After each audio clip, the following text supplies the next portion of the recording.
Good evening, good afternoon, rather. Seems like evening, doesn't it?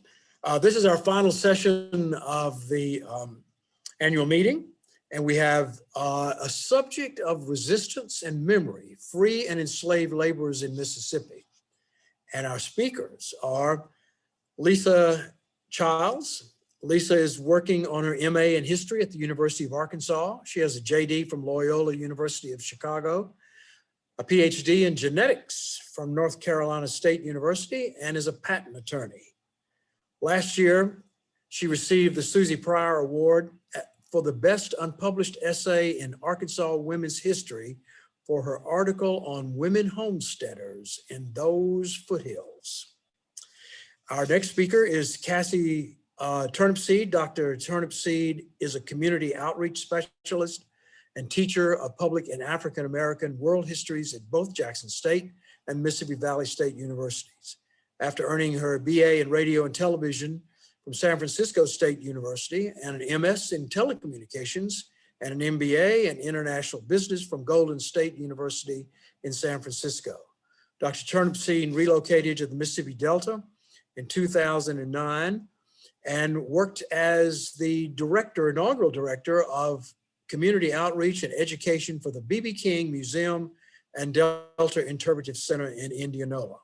After serving in that capacity for 3 years, she earned her PhD in public history from Middle Tennessee State University. Welcome, ladies, and we look forward to your presentation.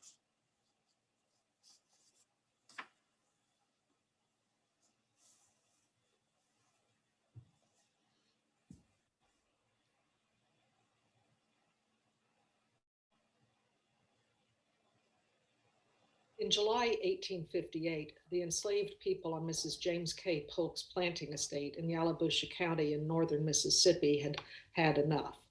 Perhaps a year earlier, Mrs. Polk had started the process of involving her newly acquired nephew by marriage, James Monroe Avent, in owning and running the place, and changes were afoot, which meant that they were vulnerable, more vulnerable than usual. When the longtime overseer sought to punish one of them, the others interfered and rescued the culprit.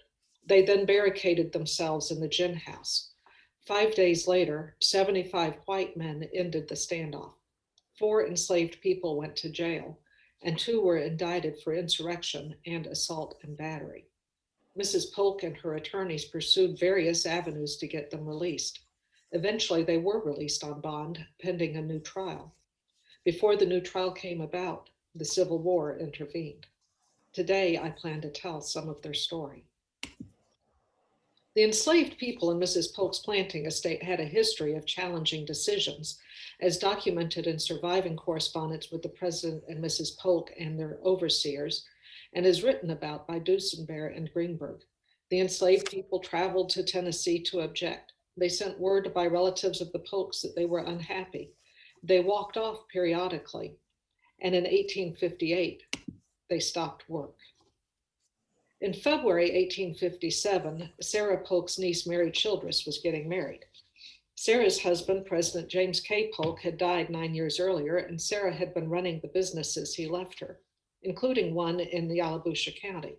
It had grown in value since they bought it in 1834, and perhaps Sarah was concerned about whether Mary's husband could support her on his lawyer's income. Or maybe she was tired of dealing with letters from overseers and visits from enslaved people demanding that she do better. At any rate, at some point in 1857 or 1858, Mrs. Polk and James Avent began negotiating a transfer of a share of the planting estate.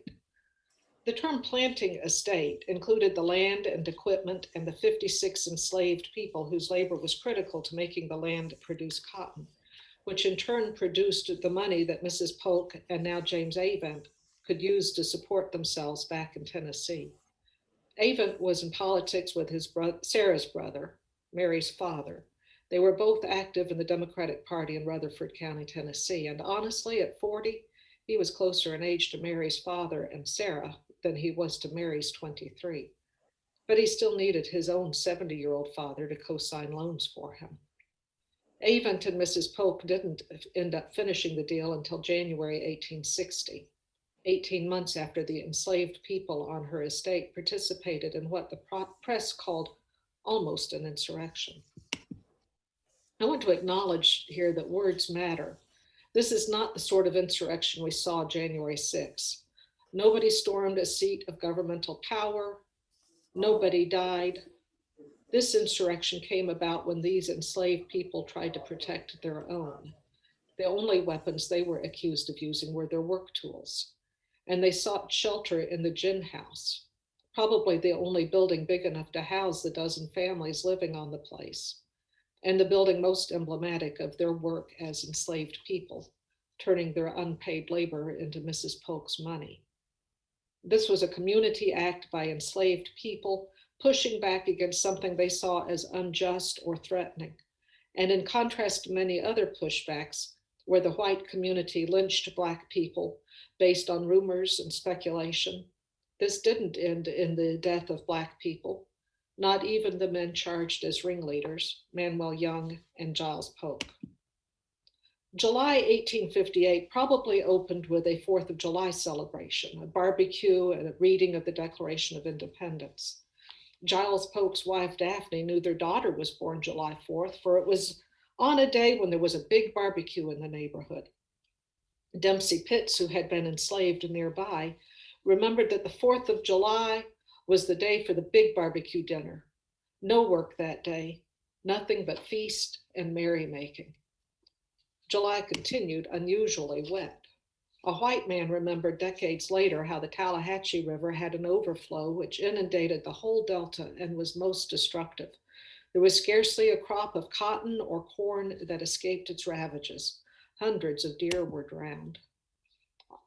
Late July on into August was always an in-between time, a time between the cotton working season and the cotton picking season. The enslaved people would be preparing for fall, tending food crops and getting ready for the cotton harvest. The cotton baskets and sacks needed to be made and the gin house cleaned out so that all was ready once the cotton bolls opened. On a Friday in late July 1858 in Yalobusha County, all eyes were on the weather. Weather is never just one thing or the other. The rivers were finally receding and some farms on the bottoms were unscathed while others entirely ruined. Animal carcasses were gradually appearing with the stench from decomposition of animal as well as vegetable matter not to be endured. Yalobusha County had seen some rain on Wednesday, and a shower on Thursday had laid the dust in town and cooled the atmosphere. Although all remained somewhat encouraged about the prospects for cotton, corn will unquestionably be short. Rain is wanted. Hot suns and dry weather have caused nearly everything to languish and die. In the midst of this, on Friday, July 23rd, the overseer, John Mayers, undertook to whip one of the hands when the others interfered and rescued the culprit. Mayers was a timid man and afraid, so he went for help, while everybody on the place barricaded themselves in the gin house and armed themselves with whatever they could find: axes, hatchets, clubs, scythes, stones, etc. They swore they would die, then be whipped. After a 5-day standoff, 75 white men arrested everyone on the place. And in the melee, a white neighbor, James Kirkendall Duke, was struck by a club. Judge Ephraim Stone Fisher was newly retired from the Mississippi High Court and held a trial on the place the next morning and sent 4 ringleaders, to jail. The balance, some 50 or 60, were whipped according to their several deserts and sent home.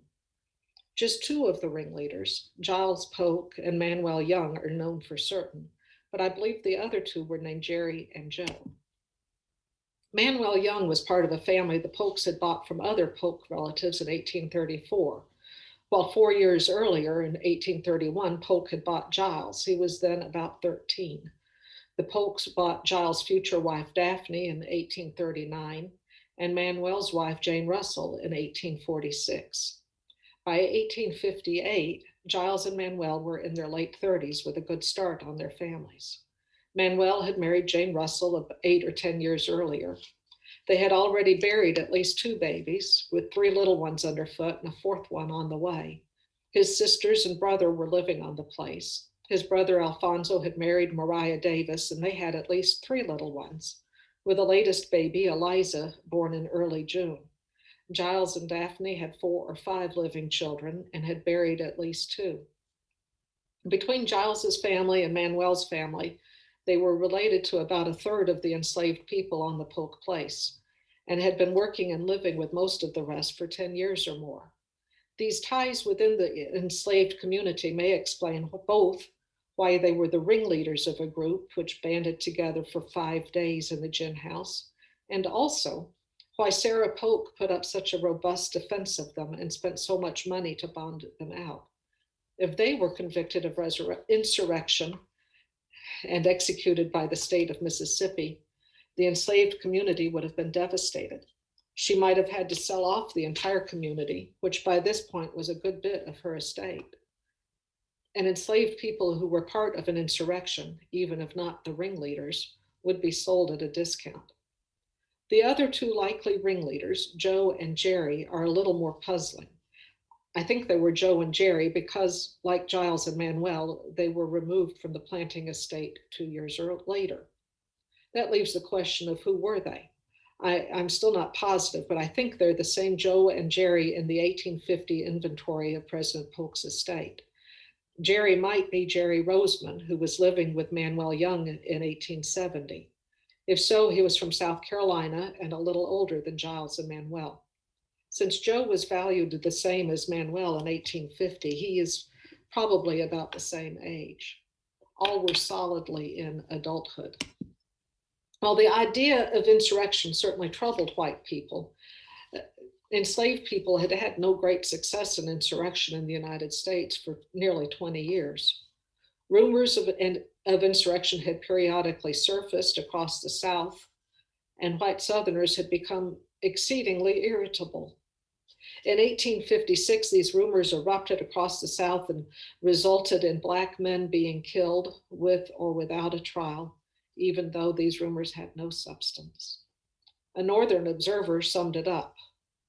The papers from the Southern states continue to be filled with accounts of reported insurrectionary movements, nearly all of which, when sifted calmly, have thus far proved to be without much foundation.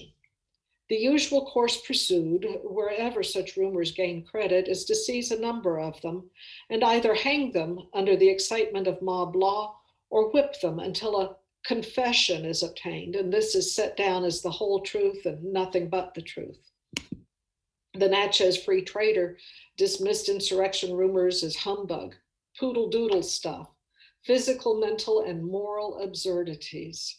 Enslaved people are incapable of any aspirations for freedom and therefore incapable of plots and insurrections. Again, after the July 1858 almost insurrection, in summer of 1860, white people's worries resurfaced across Mississippi, Georgia, Alabama, triggered not only by the looming presidential election, but by the fires that spread across Texas, fires which white Texans were sure were part of a statewide conspiracy among enslaved Black Texans who died as a result. So why didn't the white people of Yalobusha County take this July 1858 uprising as a threat that needed to be squelched by mob action before the law could stop it? I'm not really sure. It wasn't a presidential election year, so tensions were lowered somewhat. Enslaved people holed up in their own gin house instead of roaming across the countryside, encouraging others to join them. That helped. It being a single planting estate with just an overseer in charge allowed white people to see this episode as a one-off, a timid man being in charge rather than a threat to the institution of slavery. The first round of pretrial proceedings took place in Coffeyville in early November 1858. The grand jury found that Miles and Manuel and Giles did conspire with each other and diverse other slaves whose names are unknown to make insurrection and to intentionally resist the lawful authority of the overseer by arming themselves. Manuel was also charged with assault and battery on Jacob Kirkendall Duke. The other 2 ringleaders were discharged and sent home. After the indictment, Giles and Manuel were sent to the Yalobusha County Jail, where they apparently remained as late as January 1860.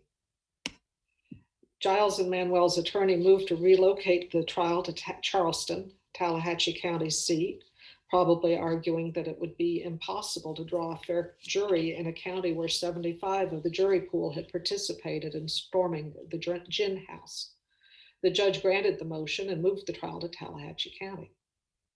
Insurrection was a capital crime with a mandatory sentence of death by hanging.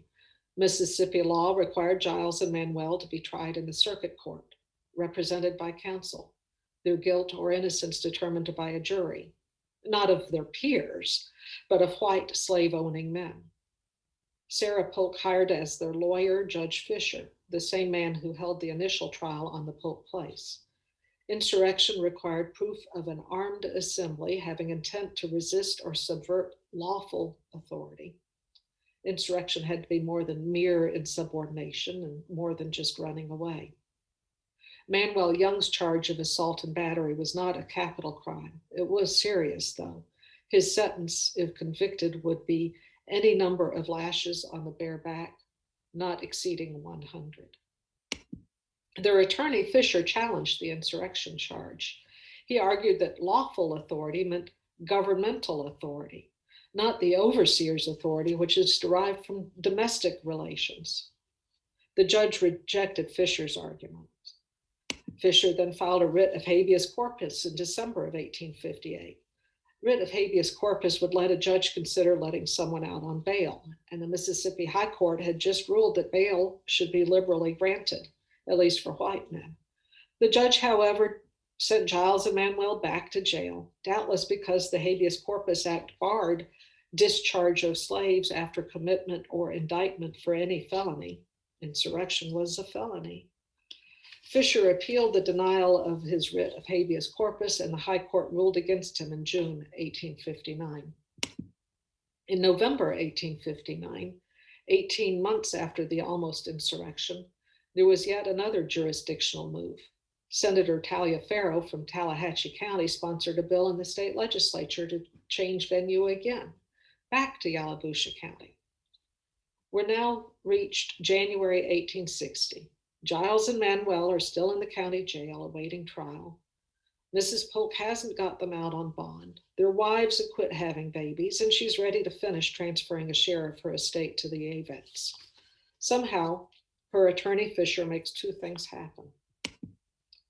One, they post $4,500 bond for Giles and Manuel, $1,500 on the assault and battery charge, and $3,000 on the insurrection charge. This is probably considerably more than the two men were worth standing alone, but perhaps a sensible valuation of the impact their continued absence had had on the value of the planting estate. And Giles and Manuel returned to the planting estate and to their wives and babies. The second thing, Mrs. Polk and the Avents work out a modified deal.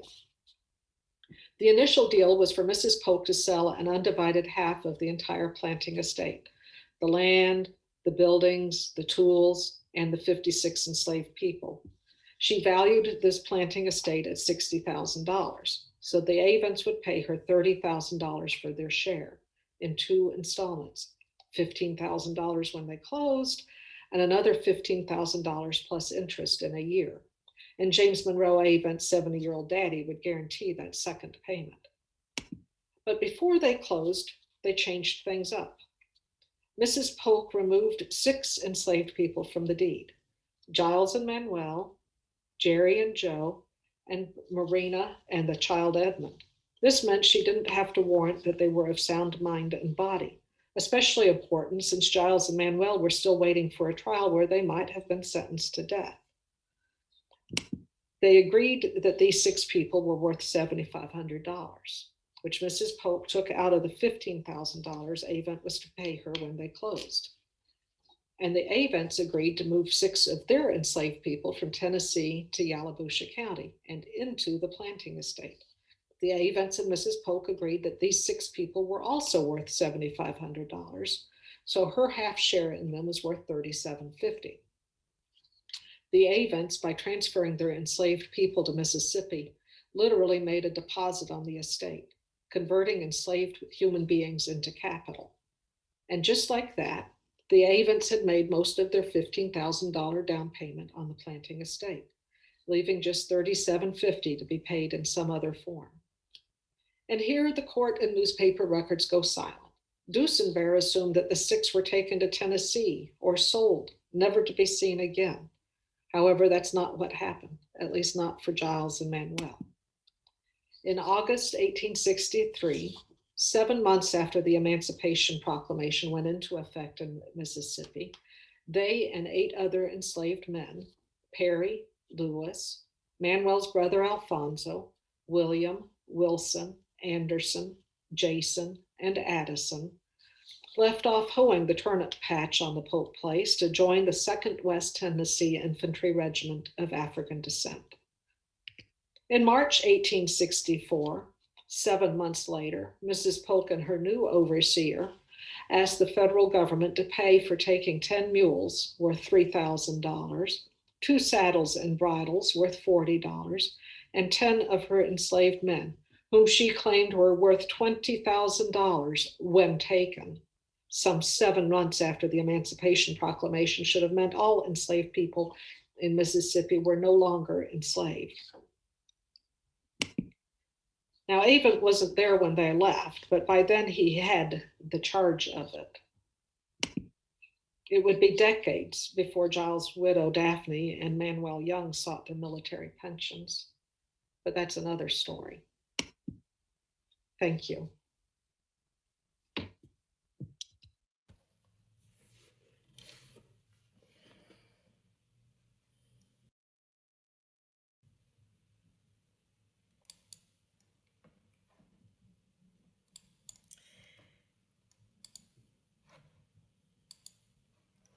Greetings, everyone. I'm Dr. Cassie Sade Turnipseed, and I am an assistant professor of history at Jackson State University and a public historian and executive director of Coffray Inc. Today's presentation is on resistance and memory, and it's a tribute to cotton pickers of the American South.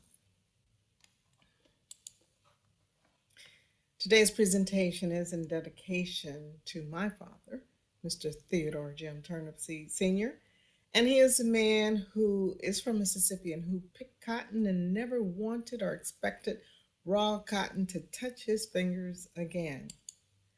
Cotton has such a painful memory within my family, my parents, and it really made me wonder why.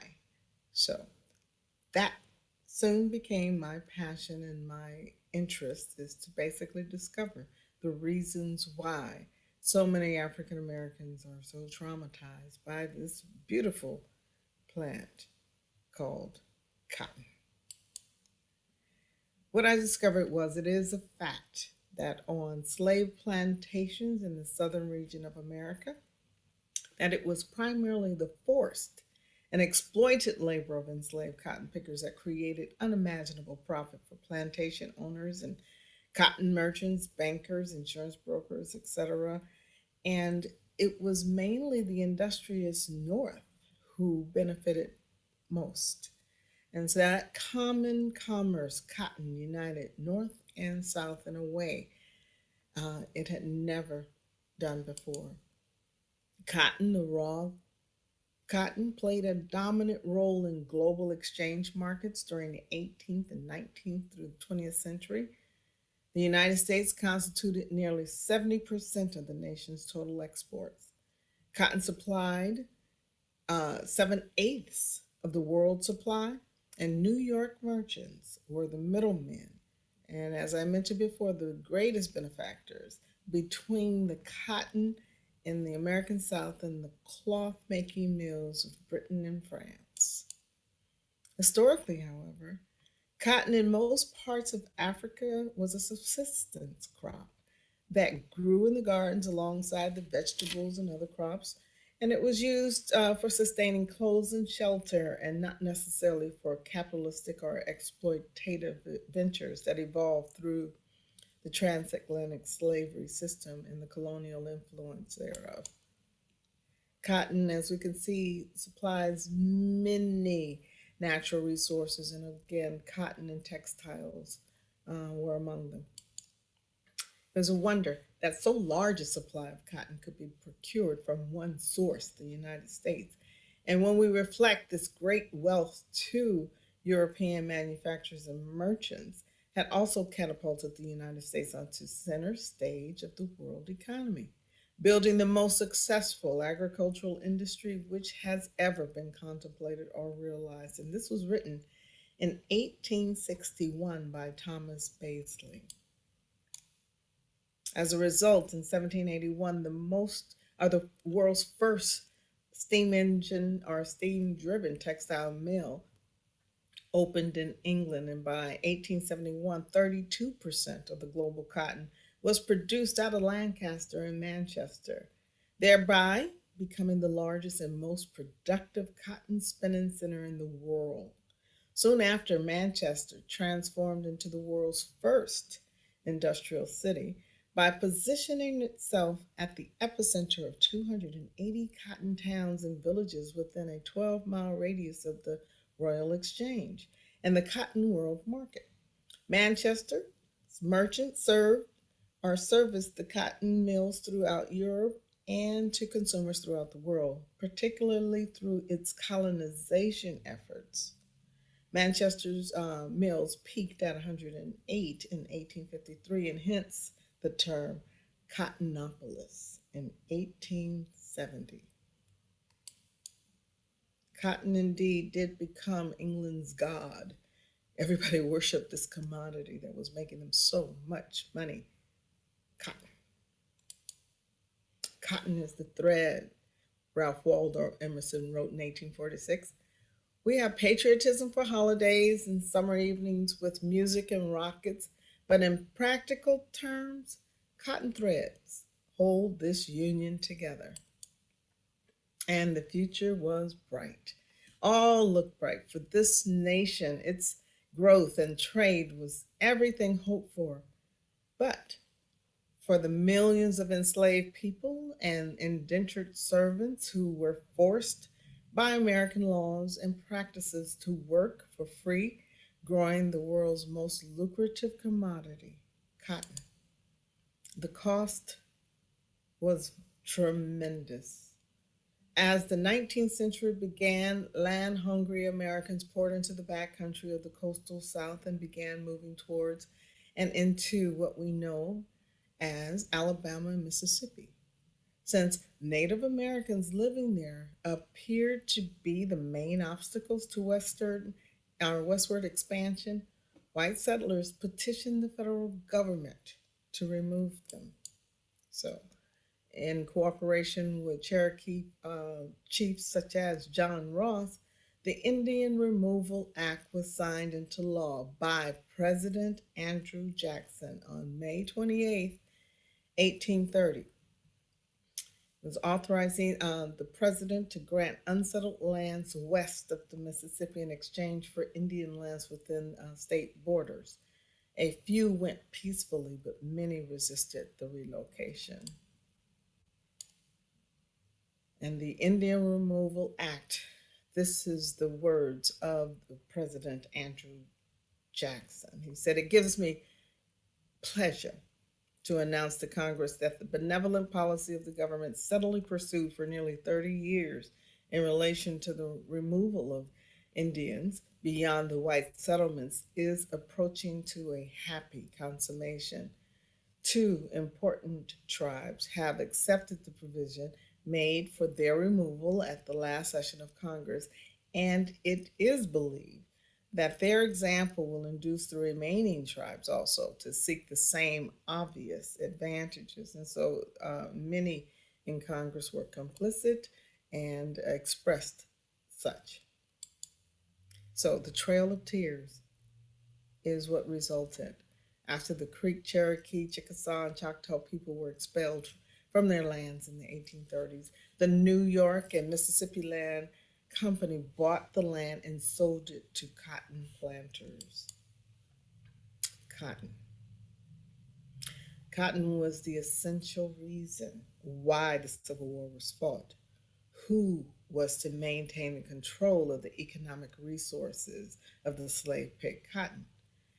Cotton is not indigenous to the American South, but it is to Africa and Asia and some parts of South America. Cotton became the number one economic driver in America and probably the world for nearly 200 years. All industries combined did not equate to the profits of cotton.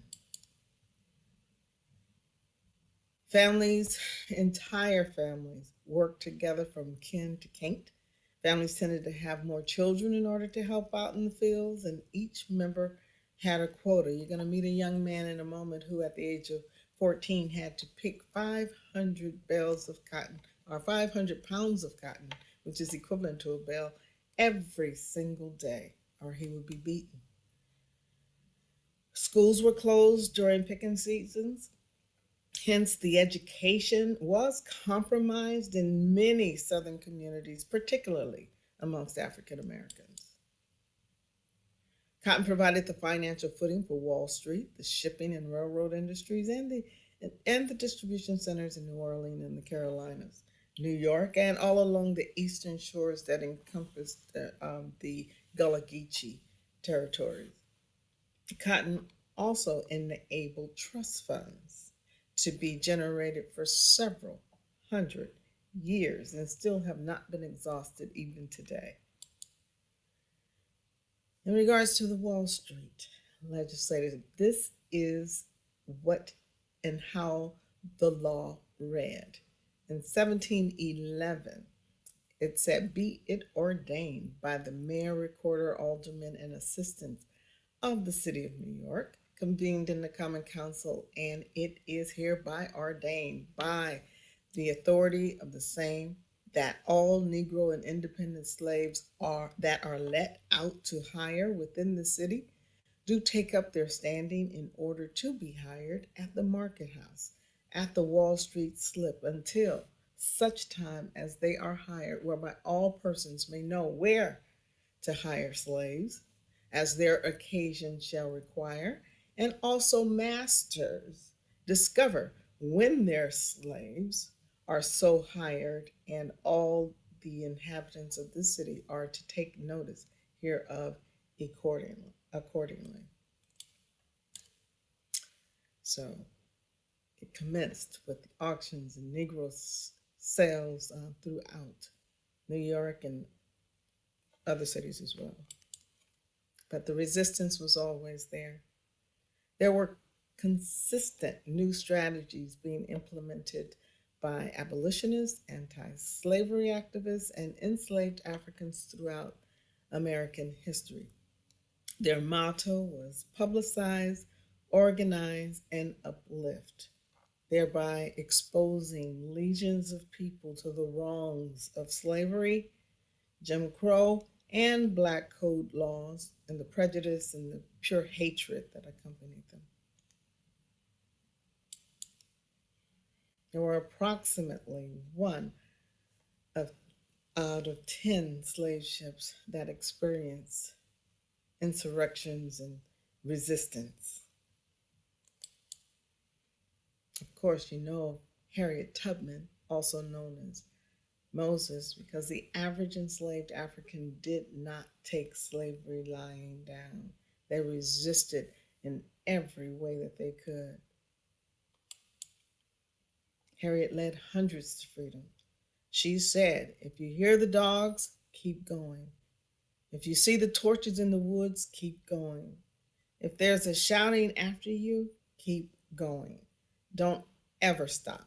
Keep going. If you want to taste the freedom, keep going. The Dred Scott decision, which was rendered by the Supreme Court, enshrined racist thinking in the law in its 1857 decision, ruling that African people, whether enslaved or free, came from a slave race and had no rights which a white man was bound to respect.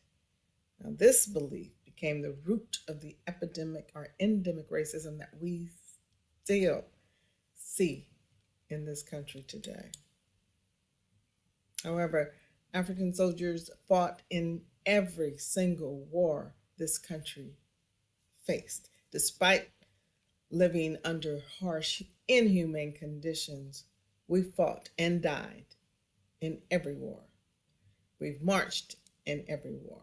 But when they signed the Constitution, African lives were worth only 3/5 of a white person's life. And of course, we were there to fight on the battlefields for our freedom in the Civil War. But as Frederick Douglass said in 1882, we have worked without wages, we have lived without hope, wept without sympathy, and bled without mercy. Though slavery was abolished, the wrongs of my people were not ended. They freed us, but they didn't change their attitudes about us. So therefore, you saw things like convict leasing, whereby African Americans in the South would be jailed indefinitely for crimes such as vagrancy, riding the rails, loitering, changing jobs, gambling, and just talking. Just talking would get you locked up and incarcerated and thereby back enslaved. The progress was being experienced, the progress of Black folks were being experienced all over the country, but particularly in places like Tulsa and Mound Bayou and others. But in this instance, in Tulsa, Greenwood, Oklahoma, it was destroyed by white racists in 1921, and you could see the devastation from this very, very prosperous and successful town. It's called Black Wall Street. And over 10,000 sundown cities existed in this country where whites only were allowed within city limits after dark. Blacks were forced into overcrowded ghettos in the city, and the misery continued even in the north. So that said, there are some important questions that we must ask. Why do young people today, or what do young people today need to enhance their self-esteem by way of education and instruction in our experience? And I'm speaking, of course, in regards to young African American people and their exposure to things that's going to enhance their self-esteem. But what needs to happen for all Americans to better understand and appreciate the significance of the long wage fight for justice and equality of formerly enslaved people, sharecroppers and tenant farmers and the like? But why have so many elders become silent about their stories and their personal fight for freedom and justice? And what should the return on investment or the return of their sweat equity investments in this country be, particularly in the in the Mississippi Delta and throughout the American South? When I posed that question and the answer to this beautiful lady who was 102 at the time, when I said, erect a monument and build a historic site that honors them, she just looked at me with this beautiful smile and just said, yes, baby. And this sister, I love her. Looked like she's saying, say what now? You gonna honor me? Yes, you deserve it and are worthy of honor. And it was Ralph Ellison who said, I am not ashamed of my grandparents or ancestors for having been enslaved or sharecropping cotton pickers. I am only ashamed of myself for having at one time been ashamed. Cotton pickers, the people who tilled, planted, chopped, picked, and spun cotton, were by every measure the hardest working people in America. They deserve our respect and not our shame. They showed up, they showed out, from kin to can't, from sunup to sundown. We did the work that had to be done.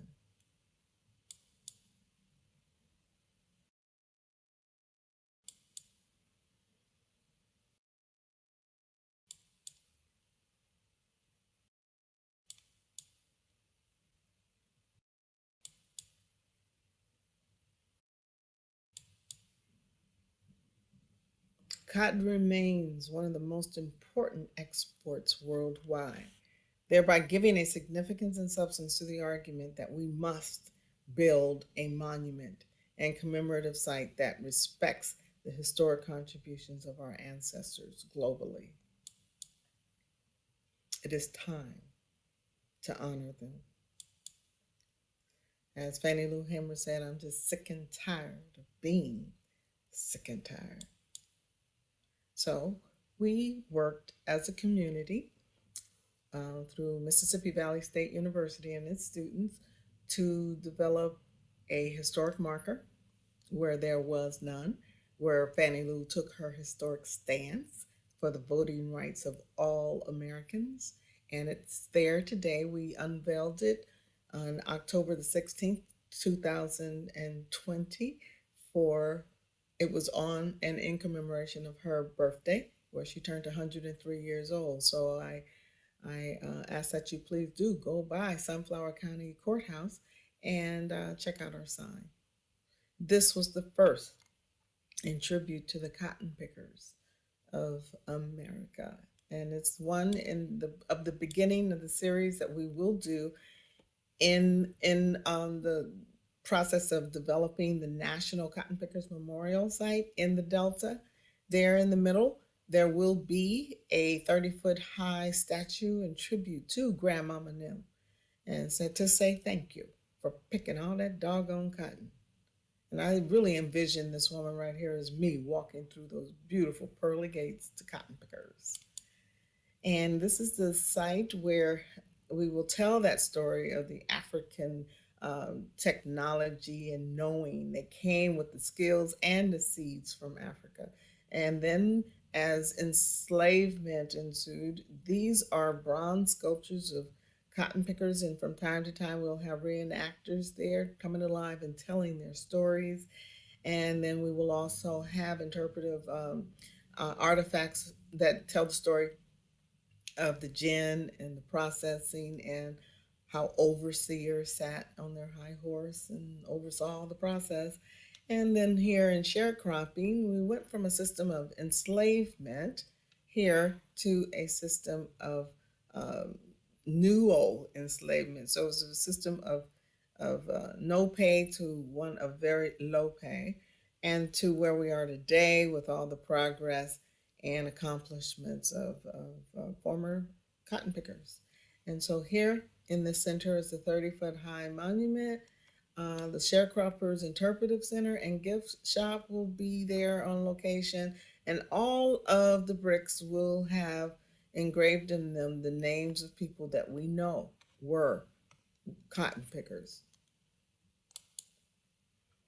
I love how this depiction shows the ancestors just hovering and ever present as people come and go and enjoy the courtyard and experience the spirit and the energy of those folks who work so hard for us to have the life that we have today. So far, we have received support from every single person that we've asked support of. Dr. Maya Angelou was our inaugural chair. Dr. B.B. King came when she passed away. Bobby Rush came on board when B.B. passed away. Clifton Talbert is our national spokesperson, but virtually every entity that we have asked to support this endeavor, they have agreed to do so. So much so that even our state Senator Thad Cochran, the late great Thad Cochran, wrote this wonderful letter in tribute to us as well. We have sent President Obama this statue, and so we expect to see it in his presidential library as soon as it is open to the public. And of course, the Clarion Ledger, who did a beautiful front page Sunday coverage of this effort by Monica Land. It was so well written, honoring the struggle that we have underway.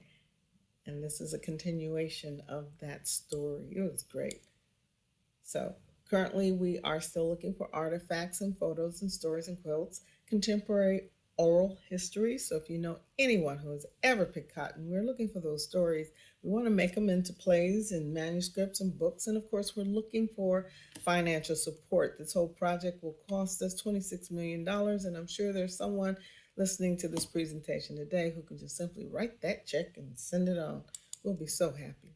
And in the words of our great inaugural chair, Dr. Maya Angelou, she left us with these marching orders. She said, scarred, rough, chained black hands full of fluffy, cloud-like white cotton, a poignant picture of American history. We have all come far, former black slaves and former white slave owners, all trying to live free and fair lives in our American present. We have far to go. But let us be proud that we have come this far with courage. We must not be crippled with our guilt nor with hate. It is imperative that we remember our history, for it is true. One who does not learn from history is doomed to repeat it. This is me and the king and me. Yes, even he was a cotton picker. And he wrote a letter saying, basically, I give you permission. I'm going to do whatever Maya says she would do. I'll do it. And Honey Boy Edwards was a friend of mine. And he came over to my house and actually picked cotton for me. This is that man who, at the age of 14, would be beaten every day if he did not make his quota of at least 500 pounds of cotton. And he would be beaten by his father because they had a quota, and the family would get kicked off of the plantation if they did not meet their quota. So, the legacy in summary: the Americans who survived enslavement left us legacies that shape life in this nation every day. The legacy, having persisted through our worst moments, they help us to see the best in ourselves. They help us to uncover what has too long been hidden in our past and help us find resources to continue our long national experiment with liberty. Its legacy, its tradition, and its influences are soaked in unaccountable historic pain and bloodshed throughout the world. The opportunity costs of slavery and sharecropping are both incalculable and unknowable. And its proceeds continue to provide financial comfort to the powers that be, along with the inclination to forego peace, love, and the well-being for the working majority in the pursuit of selfish monetary profits for only a few. So I invite you all to please help us out by being a part of the movement to preserve the legacy and to finally say thank you. So let's build this monument together, my people. And I do indeed thank you so much for your time.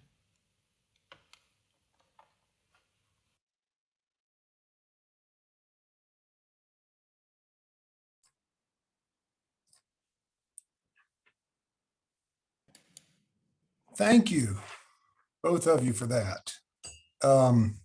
We have a few minutes for questions. If anyone in the audience has questions, and it looks like my camera may be gummed up a little bit, so I apologize if that's the case for y'all, but I hope you can hear me at least. Dr. Turnipseed, let me make you put down your coffee mug. I'm sorry about that.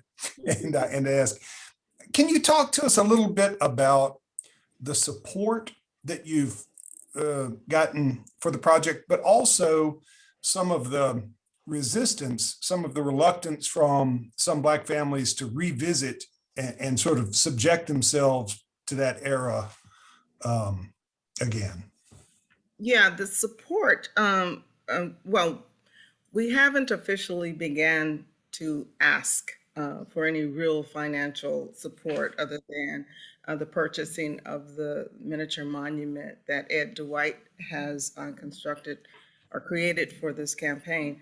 But you're right with the struggle, and I kind of sensed that even in my voice and my tone as I was talking. I was wondering, why am I so dreary, in my presentation? Because it's a really, really sad thing, and it's just laden with all of the pain and the memory. And we have to remember that that's how blues was evoked. Just that soothing sound of the blues from the ancient African rhythms helped to just calm those emotions and those feelings down.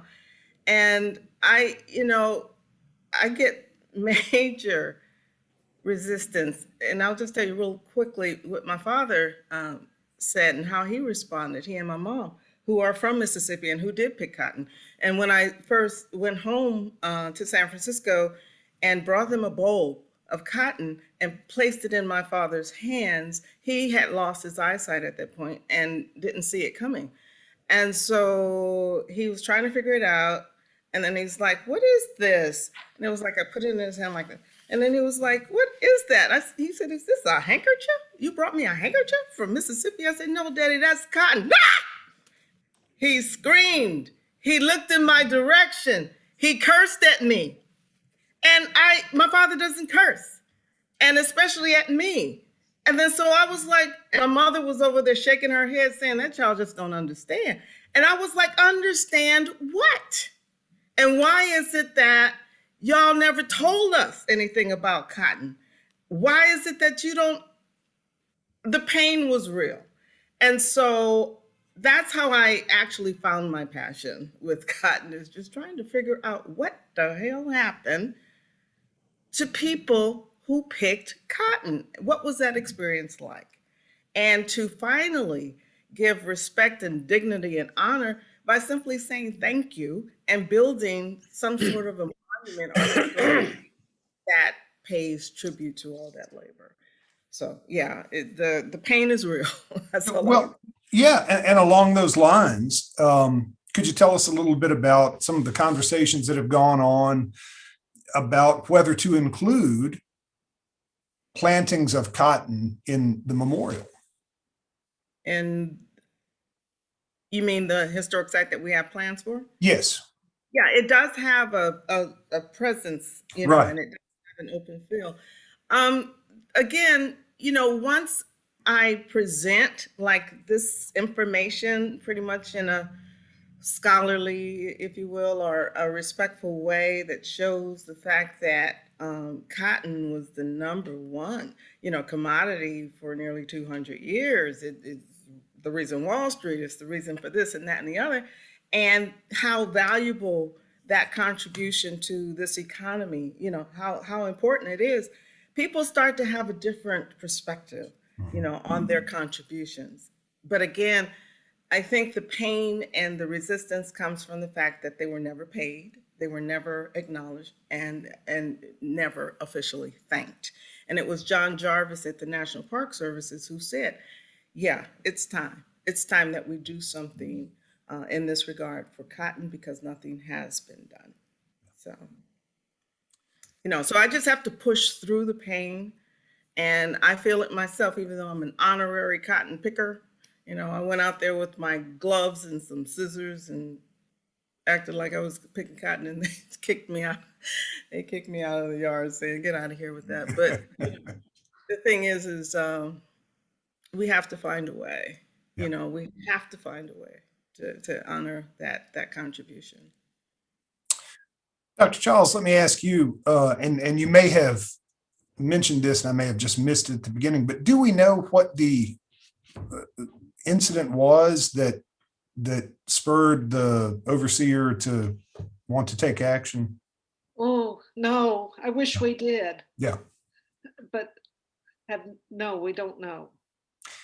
And was the 75-man mob, was that extra legal? Was the sheriff involved? What exactly was how would you characterize the nature of that? Given that they wind up in the jail, some of them, I would semi extra legal-ish.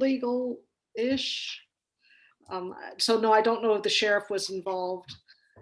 Rounding up, but nobody died, so that's kind of a good sign. They had the judge that you had just retired from the high court preside over this. We don't really know. I Yeah. wonder if this is something that happens more regularly than we realize, but because it, made the press because of Mrs. Polk. Right. But then I haven't seen anything else like this in the Yalobusha County docket that I went through from the time period. So Yeah. We have a question for you here in the chat from Sarah Campbell, who asks, when you find stories such as the one who shared about Mrs. Polk's plantation that seem to be contrary to what we think we understand about slavery, what conclusions do you draw? Is every individual situation and power dynamic different, or are these discernible patterns in various states under different legal system legacies, i.e. colonial, et cetera? So that's an interesting question. I think we have to continue to conclude that slavery is bad, and whether people are beaten to death extrajudicially or not. On the other hand, humans are human, and we tend to do things different. We don't always respond the same way. Like I told you a moment ago, I wonder whether there were things like this that happened but just weren't captured in the courts. Maybe they actually took this to court because Mrs. Polk was an absentee landowner and they thought they needed to do something about it, and they didn't trust the overseer to deal with it. Yes, every situation and power dynamic are different. I do lean towards the notion that knowing that ownership had been fairly stable for that group for 15 or 20 years. I didn't bring this up because 20 minutes is very short, but President Polk had bought this plantation and these enslaved people as sort of a 401k for him and his wife.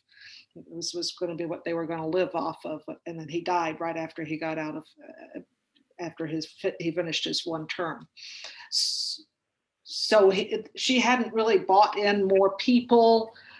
The community was there. And Mr. Mayers, the overseer, had been the overseer for longer than other earlier overseers had been. So I'm sorry, Sarah, I wish I knew the answer. It's a fair and honest answer. Dr. Turnipseed, Yes. There were enslaved people who picked cotton. There were sharecroppers who picked cotton. There were also Black landowners who raised and picked cotton. Can you say a few words about the importance of Black land ownership in the 20th century and to the movement? To the historic site development movement? Well, just sort of the significance of Black land ownership in general, I suppose. Oh, of course. Yeah. Black land ownership, entrepreneurship, just having that freedom or that ability and the resources available to you to build and to develop. There's no wonder and our mystery that, we have that urging, that need, that agency, that wanting to have our own businesses and land to grow. That was one of the major demands coming out of enslavement and during Reconstruction, and what the whole 40 acres and a mule, that being something that was requested by those Savannah ministers at the time. And yeah, it's very important. Again, having that self-determination and wanting and being able to live in a place that isn't prohibited by law, and policy and other social constraints, and just hatred, really, to prevent them from having and doing those things that they truly want to do. And again, the examples are set.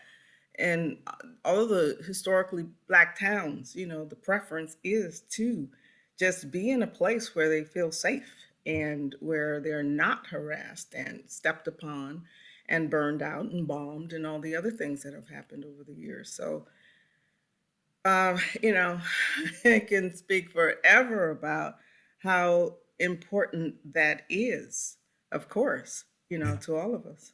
Yeah. Right. Well, and as Dr. Childs notes, the time that we have allowed for you each is not is not nearly enough as we would wish. That being the case, I will ask just in sort of bullet form, Dr. Childs.